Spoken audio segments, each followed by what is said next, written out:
Hi, my name is Lily and welcome back to my channel and welcome to my November wrap up. So, November was another steamy romance month, I'm not gonna lie to you. It started off that way at least, so don't be surprised if that's what I talk about for most of this video. If that's not your thing, maybe don't watch this video.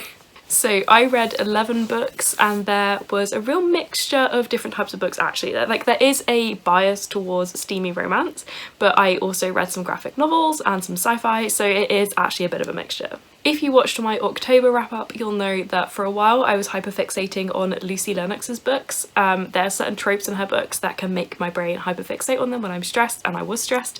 So I hyperfixated on them and had to read like all of the books that she had available. So the first few books are by her or collaborations with her. Please don't think that I have a thing for male romances. It's not that, it is just that there are tropes in these books that I get hyperfixated on. And yeah, I just was in a steamy romance mood anyway, so it is what it is, and yeah, I'm just gonna get straight into it. So the first book I finished in November is Falls by Lucy Lennox and May Archer. This is the third book in the Licking Thicket series, which is not a good series. So Falls is about Tucker and Dunn? I think those are their names, and Tucker I believe is a small town doctor. He is like the family doctor in the area, I believe, like a GP kind of thing, and he is best friends with this guy called Dunn, who has always lived in the area as well, and he is a farmer, and they have been best friends since Tucker moved back after medical school. And it's basically about Tucker being in love with Dunn but thinking that Dunn is straight, and Dunn not realising that perhaps he is also in love with Tucker. It is a friends to lovers romance, and it is really good. It is a really slow burn and it is actually quite cute, and this is probably the only book in the Licking Thicket series that I've read so far that I would actually say is decent. I would say is like kind of well written. The plot is actually fairly good, and it is really sweet, and there's like a really good atmosphere around them where you can tell everyone else knows that they're in love with each other and they just haven't figured it out yet, and everyone gets involved trying to like help them see it, help put them together, and it just is very adorable. They're really sweet together. It's quite pure. I wouldn't say there's much toxicity in this one, which is quite nice, because quite often in steamy romances you'll end up with like a super alpha male or something like that that's really toxic, and this one doesn't have that, which was really nice, and that's something I find happens a lot in the friends to lovers romances. And yeah, I actually quite enjoyed this one. I think I gave it 3 or 4 stars.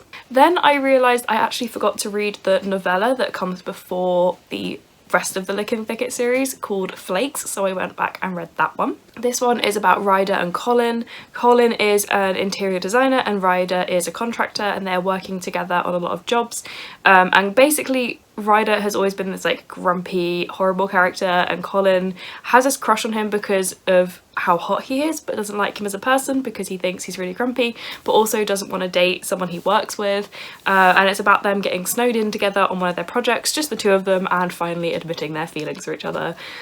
It's a decent novella. It wasn't great, but it was fairly standard, and I think it worked quite well. The characters are really interesting and really nice.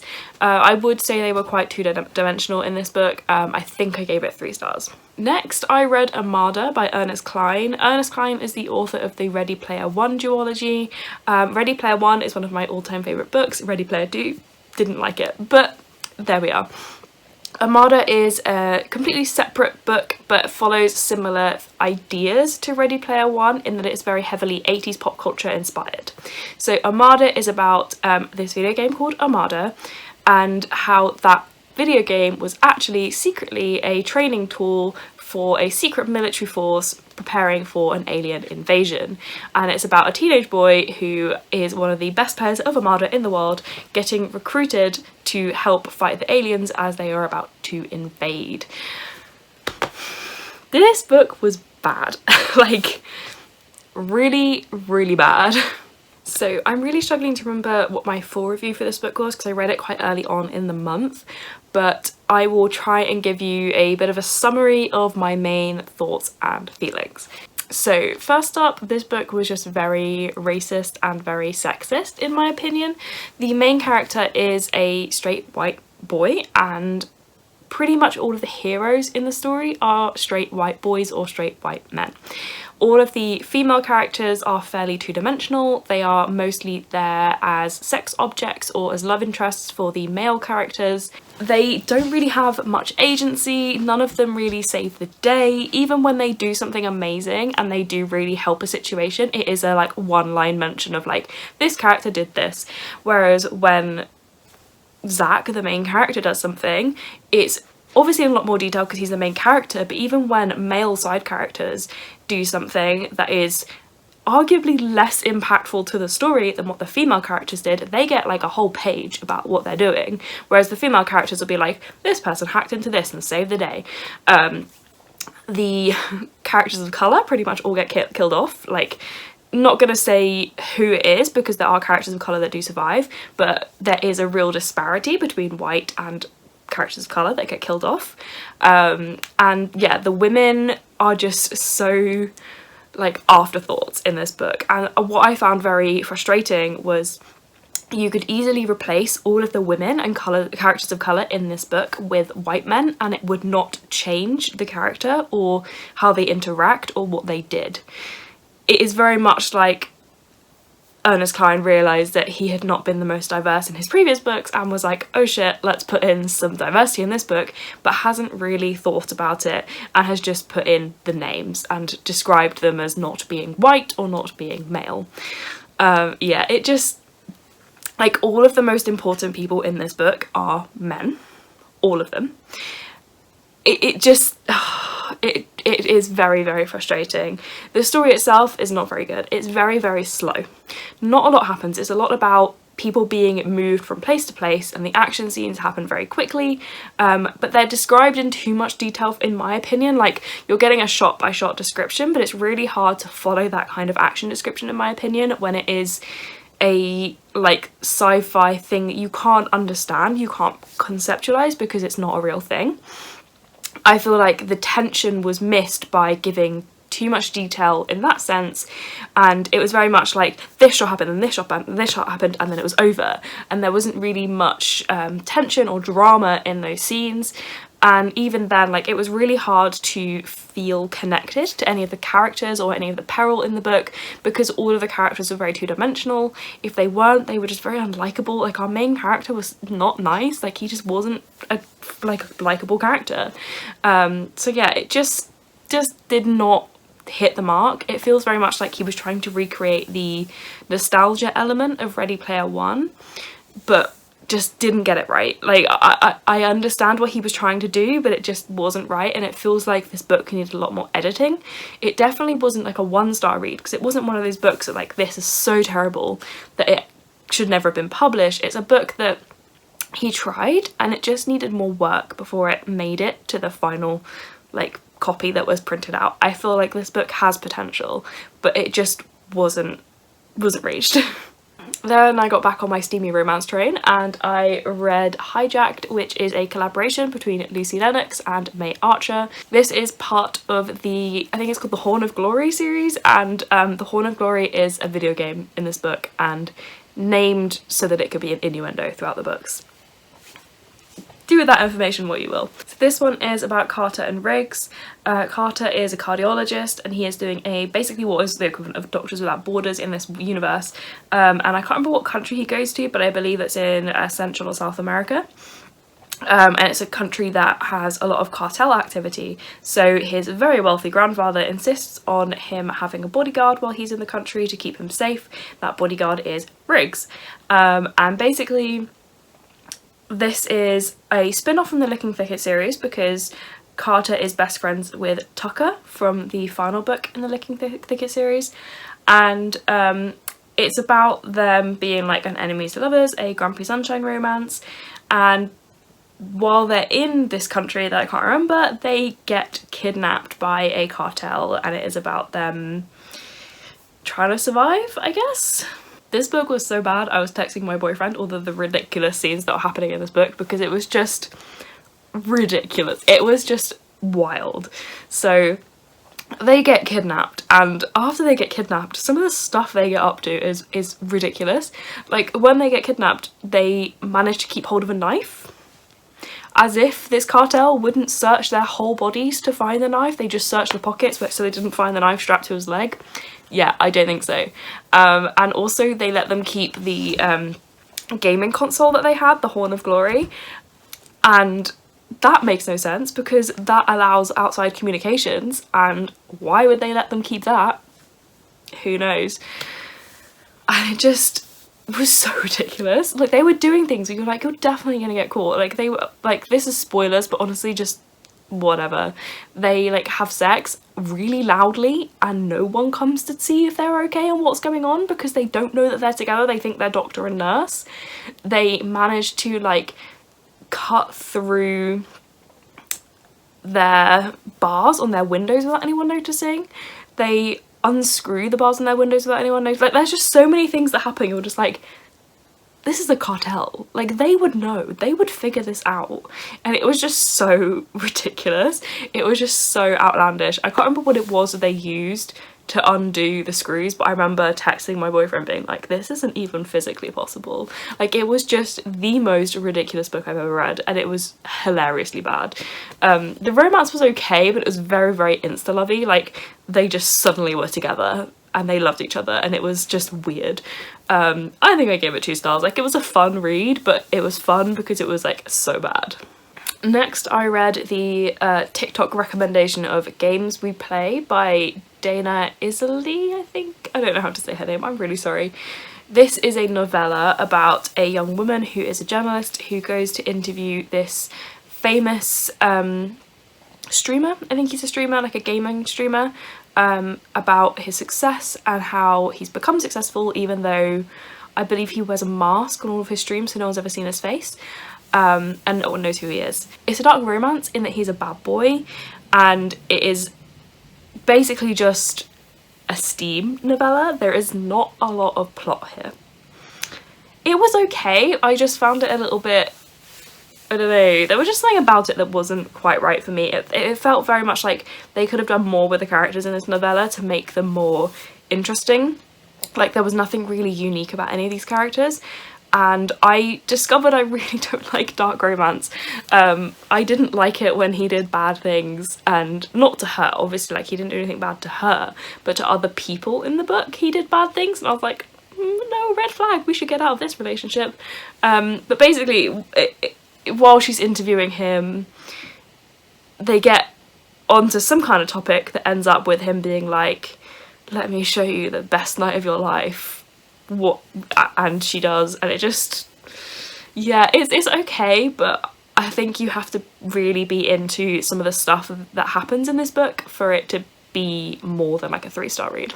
Next, I read Only When It's Us by Chloe Leese, which is a reread, and that's because I love this book so much, but also because it got rewritten and I wanted to read it with the new edits. This is the first book in the Bergman Brothers series, which if you have been here for a while, you'll know that's one of my favourite series. I absolutely love it. It is a new adult romance series. They're all steamy romances and they all have disability rep of some kind in it. This is about Ryder and Willa. Ryder is deaf and he lost his hearing later in life through meningitis, I think it was. And Willa is a athlete at college. They are in the same college class being taught by this professor who's giving Willa a bit of a hard time. Basically, Willa keeps forgetting to tell him in advance when she's not going to be in class because of her gaming schedule. And so eventually he decides to kind of teach her a lesson and says that he gives all of the notes for the class to this guy Ryder and that she should try and get them off him instead. And basically he's trying to teach her a lesson to be a bit more proactive. And things seem to go weird because she can't seem to get Ryder to interact with her, and it takes a while for her to realise that Ryder is actually deaf. And eventually the teacher then decides to put them together for a group project, and it's actually because the teacher is Ryder's brother-in-law and he's trying to set him up with Willa. Or kind of, but he mostly thinks that like they'll do well together because Ryder will teach Willa to like stop and think and stop being such a hothead, and Willa will hopefully get Ryder to come out of his shell. It is a very slow burn romance, but it is worth it. they are awesome. Like, I love Willa and Ryder so much. They're so cute together. They spend like 90% of the book just winding each other up and like pulling pranks on each other, and it is so funny and so good. I just love them so much. I love Chloe Lisa's books so much, and I just can't get enough of this series. Like, every time a new book comes out, I am like, buy instantly. Like, I just need it. So yeah, this is so good. And it is a little bit of a sports romance in that Willa is a soccer player and Ryder used to be a soccer player, so if you like a sports romance, the element is there, but if you don't understand sports like me, you don't need to enjoy the book. I will also say that the new edits have massively improved the book for me. I think when I first read it, I gave it 3 stars because originally there was a lot of talk about cochlear implants and other things, and the representation of deafness and cochlear implants, all of that kind of stuff, was just not very good in the first edition. And I did flag that in my original review because I do have family members who are deaf. So it was something that I recognised as being a bit questionable, and actually the author saw that she was getting these reviews and had people reaching out to her explaining this to her, and she then decided to hire some more sensitivity readers and rewrote those elements talking about deafness and removed cochlear implants from the book and changed the storyline a bit, and I think it is greatly improved. It definitely feels more authentic, and she said she definitely used sensitivity readers this time, and it is so much better, and I really respect her for doing that. Next, I read You'll Be the Death of Me by Karen M. McManus, which is a young adult thriller, and this one I read as an ARC. It was a free copy given to me in exchange for a review and participation in a blog/bookstagram tour, but this is still an honest review. I gave this book 4 stars, just to get that out of the way. I really enjoyed it. I was quite worried because The Cousins was my first Karen M. McManus book, and I was kind of underwhelmed by that one, but the tension in this one was way better. So this is about 3 best friends. Well, this is about 3 students who were best friends in middle school but have grown apart. Then one day in high school they all bump into each other and decide to skip together to recreate this like amazing best day ever they had when they were kids. But during the day when they are skipping, they actually find one of their classmates dead, and the news report starts to implicate one of them, and they have to try and figure out what's going on because they've all got these secrets that they're keeping that they can't let other people know, and if those secrets come out, it will be really bad. I thought the secrets that the teens were all keeping were really realistic and understandable as to why they wouldn't want anyone to know and why they wouldn't and go to the police. I just thought it was a really interesting read. I felt like I couldn't stop reading. I felt like I had to know what was going to happen next. And yes, it is a little bit outlandish, but I feel like that's normal for thrillers, you know? Like, thrillers are meant to be a little bit out there. So yeah, I think it is a really good read, and I'd highly recommend it if you like YA thrillers. The characters weren't necessarily likeable, but the element of that helped the story because it made you suspicious of everyone. I didn't particularly like any of them, and that really helped me to feel more tension in the book. I think they were really well-rounded characters though. They felt very fleshed out, they felt very realistic, they each had their own struggles and strengths and their own backstories. So yeah, I thought it was actually a really well-written, well-thought-out book, and it was a solid 4-star read for me. Next, I did a reread of Aurora Rising by Jay Kristoff and Amy Kaufman because I am preparing to read the final book in the series, which is Aurora Burning? Aurora, no, that's the second book. Aurora's End? Aurora's End, I think that's what it's called. Yes, Aurora's End. So, this one is about this young girl named Aurora who originally left on a ship to go to live on a different planet with her father. It was supposed to take 2 weeks for her to go there in a coma, but 200 years later she is found in this thing called the Fold, which is kind of like a wormhole-y situation to get from one place to the other in space quicker. And she is found by Tyler Jones, who takes her back to his Legion, the Aurora Legion. And the Aurora Legion is this sort of like United Nations kind of thing. I don't know, they're like this independent legion that helps to keep the peace between all the different species. 200 years later, when humanity is now living in space and there's all these different species and whatever, and it turns out that there are people looking for Aurora and something is going on, but they don't know what. And the squad that Tyler ends up with, which is a squad of misfits, have to try and protect Aurora and find out what her purpose is and why she is still here 200 years later. I really enjoyed my reread. I am listening to the audiobooks for rereading, and 10 out of 10 would recommend. The audiobooks are good, except when they try to do the Australian accent for Cat, which is terrible. I really love these books. I like the characters. Finian is obviously my favourite. He's a chaotic bisexual and we love him. I will say that this reread, I actually didn't like Cat. The first time I really liked Cat, and so the book made me quite emotional. But this time around I didn't like her. I thought she was really unlikable and I didn't like her motivations, and I also kind of struggled to connect with the Aurora and Cal romance this time around, but I remember the first time around kind of feeling it, so it might just be that it's one of those that doesn't feel as good on reread. But yeah, a solid 5 stars, and I can't wait to finish the series. Next, I read the graphic novel A Quick and Easy Guide to Asexuality by Molly Muldoon and Will Hernandez.